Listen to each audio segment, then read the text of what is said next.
बिस्मिल्लाहिर्रहमानिर्रहीम। अस्सलाम वालेकुम डियर स्टूडेंट्स। 10th क्लास की कंप्यूटर साइंस लेक्चर सीरीज़ में हमने स्टार्ट किया था chapter number 1 which is problem solving. इस चैप्टर के कुछ प्रीवियस लेक्चर्स में हमने देखा कि प्रॉब्लम किसे कहते हैं और प्रॉब्लम सॉल्व करने के लिए हमारे पास कुछ मेथड्स हैं। उनमें से चंद एक मेथड्स को हमने पढ़ा था, जिसमें से सबसे पहला हमारा मेथड था वो है प्रॉब्लम आइडेंटिफिकेशन, जिसमें हम अपनी प्रॉब्लम को जो है वो आइडेंटिफाई करते हैं कि हमारी एक्चुअल प्रॉब्लम है क्या। नेक्स्ट फेज़ में हमने देखा कि अपनी प्रॉब्लम को सॉल्व करने के लिए हमें उसकी रिक्वायरमेंट को कैसे स्पेसिफ़ाई करना पड़ता है।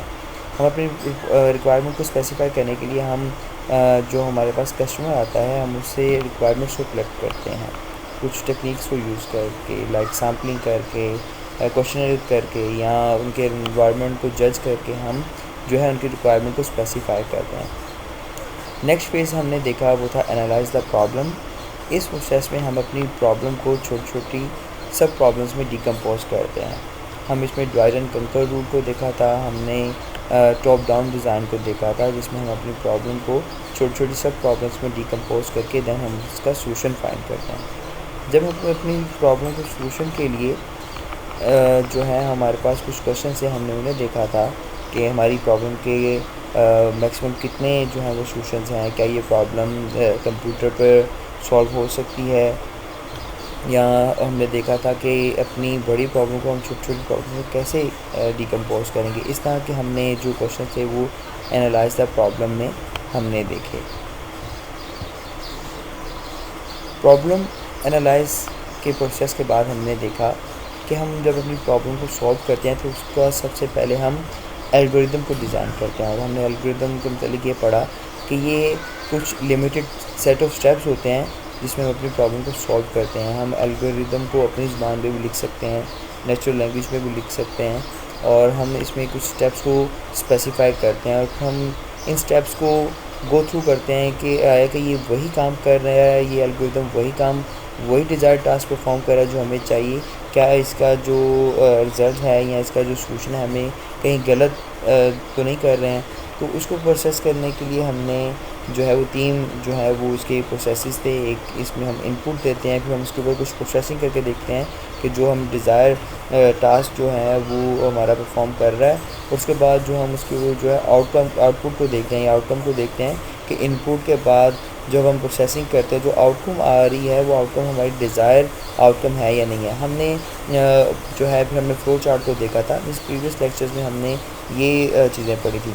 आज जो हम पढ़ने जा रहे हैं वो है write the program like coding. जब हम अपने जो हमारे पास प्रॉब्लम होती है हम उसका एल्गोरिथम तैयार कर लेते हैं, हम उसको फ्लो चार्ट डिज़ाइन कर लेते हैं, दैन हम उसे कोड करते हैं। हम जो अपने प्रॉब्लम को कोड करते हैं अपनी कंप्यूटर लैंग्वेजेस में, आपने पढ़ा होगा कि कंप्यूटर से इंटरेक्ट करने के लिए हमें कुछ प्रोग्रामिंग लैंग्वेजेस को फॉलो करना पड़ता है। जिस तरह हम एक दूसरे के साथ कम्युनिकेट करते हैं तो हमें एक दूसरे की लैंग्वेज का पता होना चाहिए।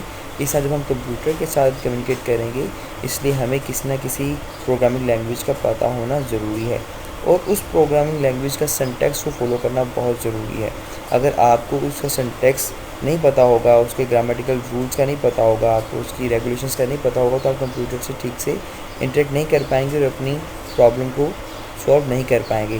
तो डियर स्टूडेंट्स, सिंटैक्स किससे कहते हैं? The syntax is grammatical rules of a programming language to write a program are refer to as a syntax of the programming language.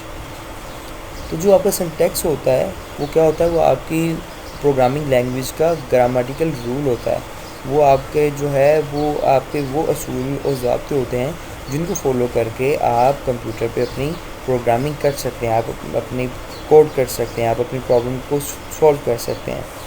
Next हमारे पास आता है test and debugging the program. जब आप coding कर लेते हैं किसी भी प्रोग्रामिंग लैंग्वेज में, लाइक आप सी में कर रहे हैं, C++ या बेसिक लैंग्वेज यूज़ कर रहे हैं, और आप अपनी प्रॉब्लम का कोडिंग कर लेते हैं, देन जब आप पूरा कोड कर लेते हैं अब जो नेक्स्ट फेज़ आता है वो आता है test and debugging the programme.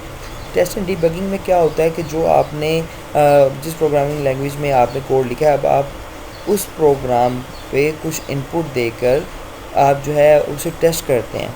Let's suppose कि आपने जो है एक प्रोग्राम लिखा कि आप जो है वो 1 से लेकर 10 तक जो है वो काउंटिंग प्रिंट करवाएंगे। तो आपके प्रोग्राम पे 2 रूल इम्प्लीमेंट हो गए हैं कि वो 1 से स्टार्ट करेगा और 10 पे ख़त्म करेगा। लेकिन अब आप जब टेस्ट करेंगे तो आप कुछ नेगेटिव वैल्यूज़ भी देंगे। लेट्स सपोज़ आप कहते हैं कि ये मैं नेगेटिव 1 से लेकर नेगेटिव 10 तक जो है वो वैल्यू प्रिंट करवाना चाहता हूँ। तो जब आप उसे नेगेटिव वैल्यू देंगे तो आपको एरर जनरेट करता है या नहीं करता, या आया कि वो सिस्टम की जो अब आपके प्रोग्राम की जो परफॉर्मेंस है वो कैसी है, तो आप ये जज करते हैं टेस्टिंग में। अगर लेट्स सपोज़ आपने जो है एक पेज बनाया है जिसके ऊपर आप एक फील्ड में सिर्फ नेम की जो है वो अल्फ़ाबेट्स एंटर कर सकते हैं, लेकिन अगर आप उसे टेस्ट करना चाहते हैं तो आप उसमें कुछ न्यूमेरिक वैल्यूज़ एंटर करके देखें क्या वो उन्हें भी एक्सेप्ट कर रहा है या उनके साथ उनका कैसा वो आपको जो है वो आपकी आउटपुट जो है वो शो कर रहा है। तो इस तरह से आप उस पर टेस्ट करते हैं।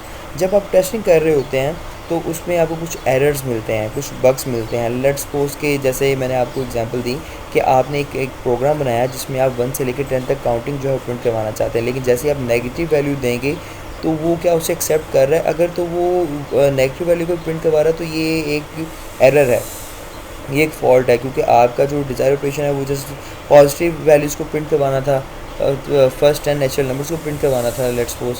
तो ये आपका डिज़ायर ऑपरेशन नहीं है। अब आपको क्या करना पड़ेगा, अब आपको इस एरर को जो है वो रिज़ॉल्व करना पड़ेगा। जब आप किसी एरर को सॉल्व कर रहे होते हैं तो इस प्रोसेस को डिबगिंग कहते हैं।